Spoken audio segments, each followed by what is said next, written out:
welcome to Remote STEM. It's Mr. Dowd here. So today, I'm going to go through and give you the basics on how to use one of my favorite programs, and I would say everyone that's played with used it before is their favorite program from my class. It's called Tinkercad.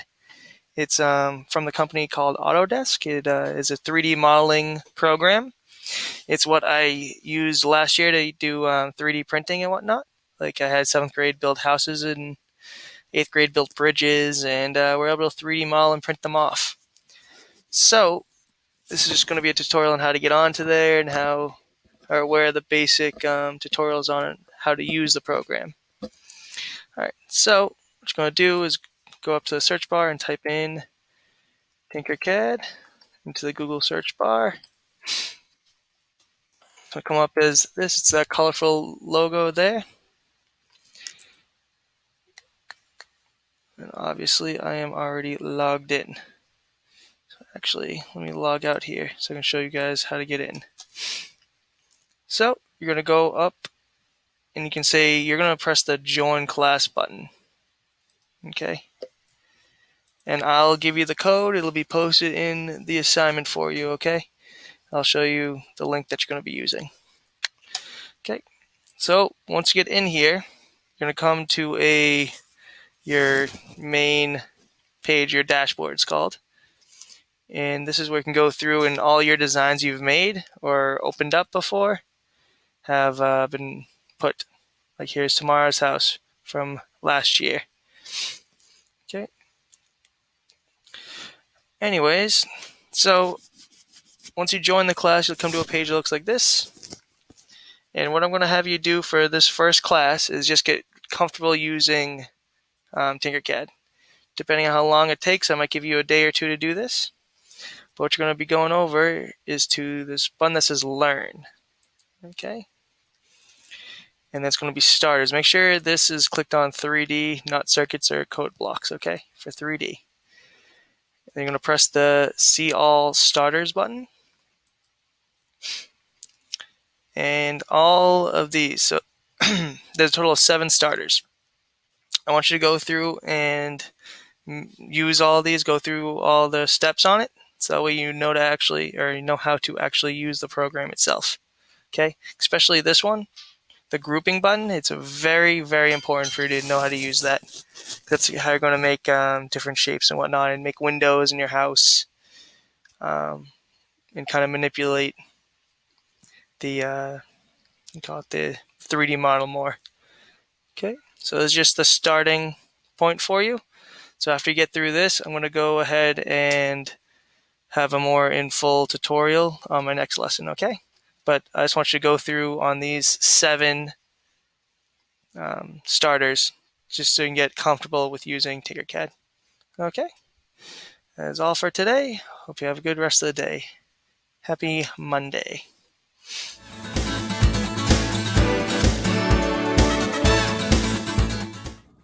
Good morning. Here's another healthy breakfast idea. This is actually healthier than pancakes and French toast because it's eggs, but a different way to make eggs.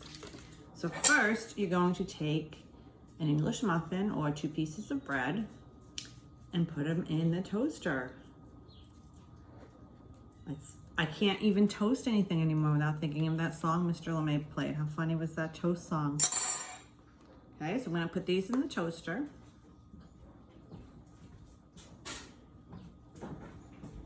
And while these are toasting, I'm going to put 2 eggs into a pan.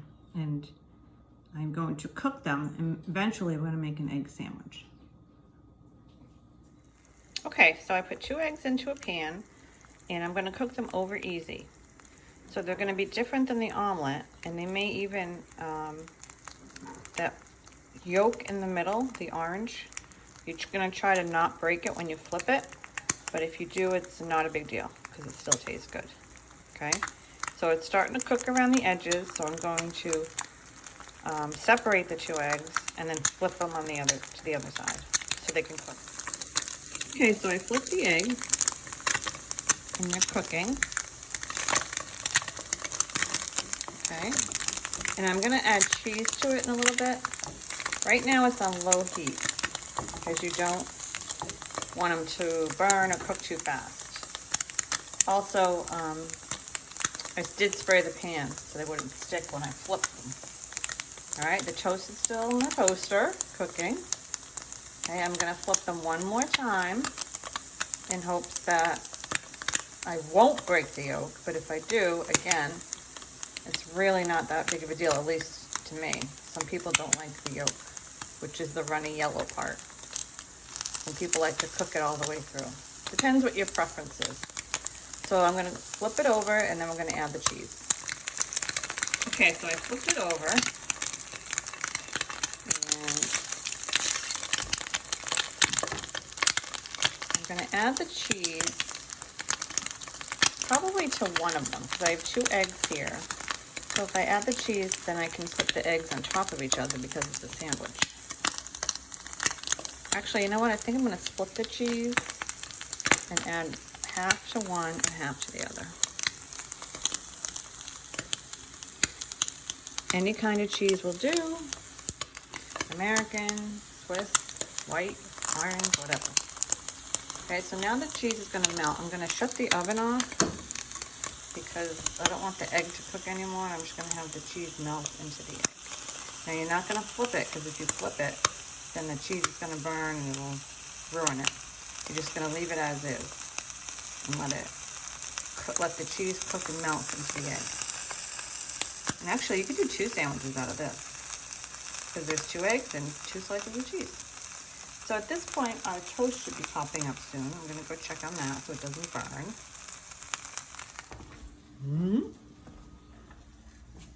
Oops, I don't want it to burn. I like it cooked, but not that cooked. Again, the toast song Mr. LeMay played was very funny, and I think I will always have it in my head when I make toast. What about you guys? So I'm gonna take the toast out and make a sandwich with the eggs and the cheese. So this is our final project. If you want, you can put them together like a sandwich, one on top of each other, or you can eat them like that.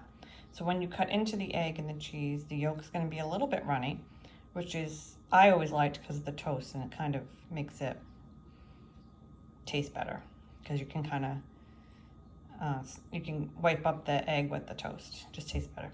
But that's my choice. But these are, like I said, 2 sandwiches. I would not eat 2 of these. I would just eat 1/2. But you could also put both eggs on top of each other and make it into one big sandwich. So this is a healthy breakfast. It has protein.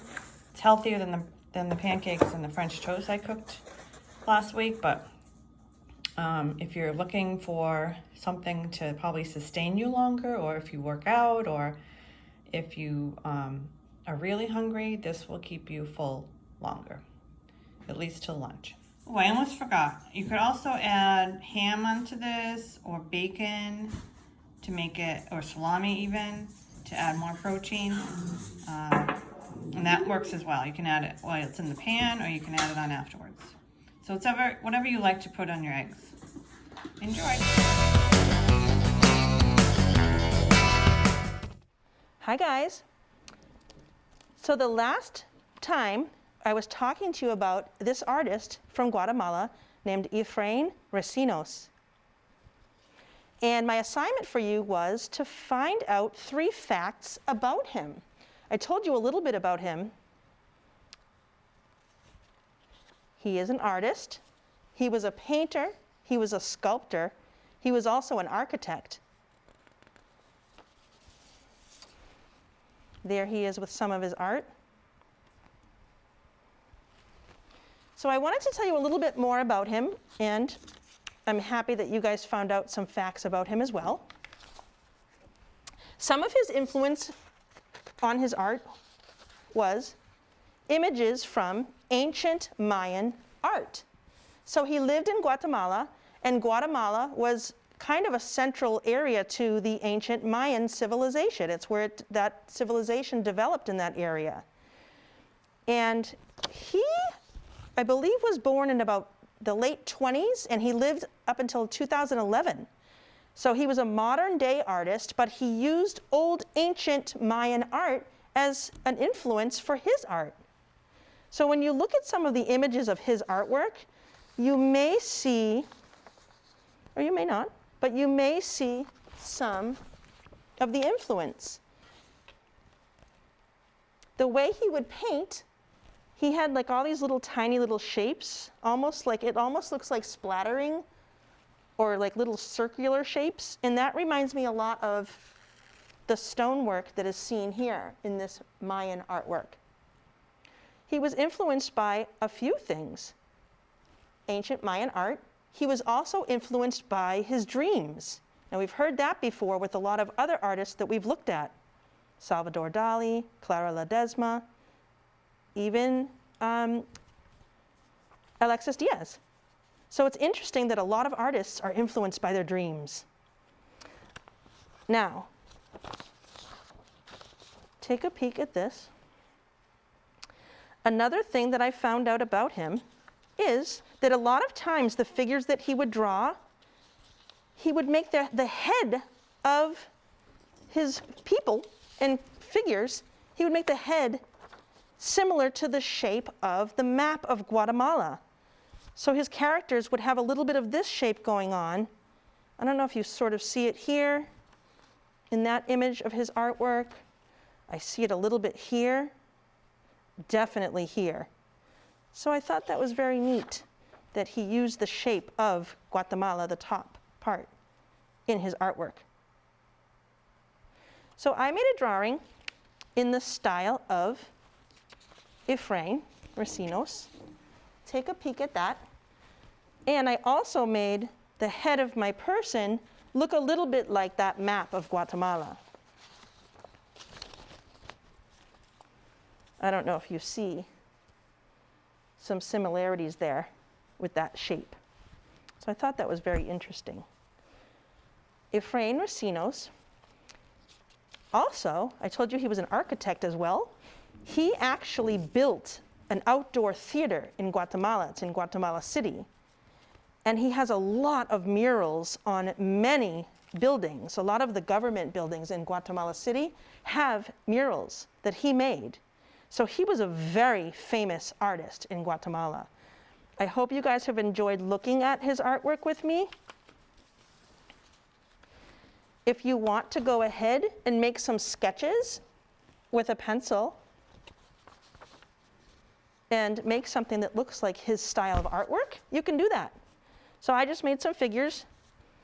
This picture is what influenced me. I love his colors. I love how he has those complementary colors here. Blue and orange are opposite from each other on the color wheel, so they complement each other. They really make each other, those colors pop.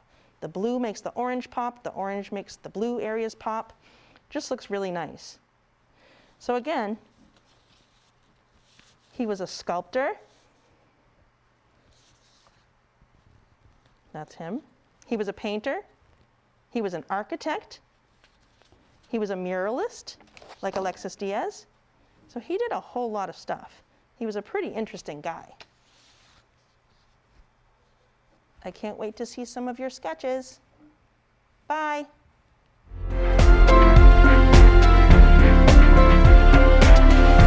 Hi everybody, welcome back to Language and Play. So we've been working on our Starry Night play, and you guys have created some wonderful protagonists and antagonists for your play. The next step is talking about the setting. We already know that the inspiration for our play was the Starry Night house. But we are going to create a scene where the protagonist, okay, whoever you created, for me it was Hansel, and the antagonist, again, whoever you created, for me it was Stefan, they're going to meet up somewhere. Okay, so you're going to need to come up with a setting, a place where the scene happens, and describe that setting. I will give you an example on a Google Doc, and you guys are going to describe your setting for your scene. Okay? That's your assignment today. Good luck.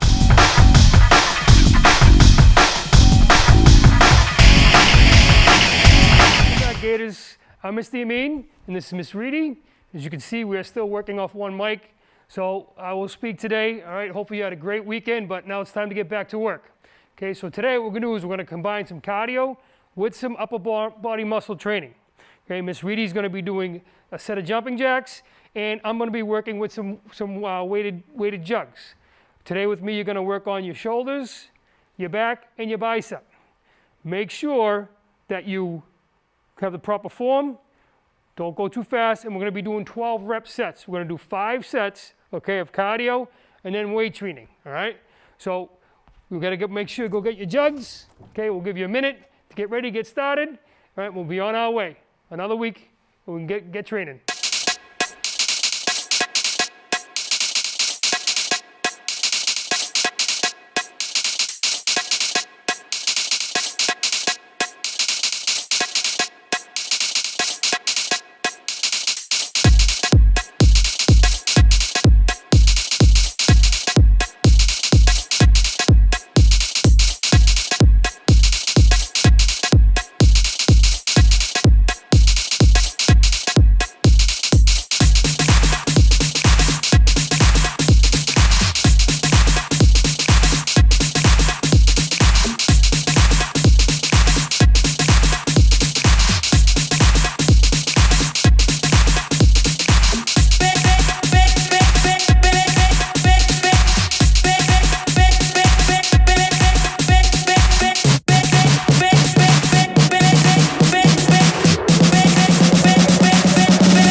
Thanks for joining us for another episode of Enrichment TV, Gators. Remember, work hard, be nice, and we'll see you tomorrow.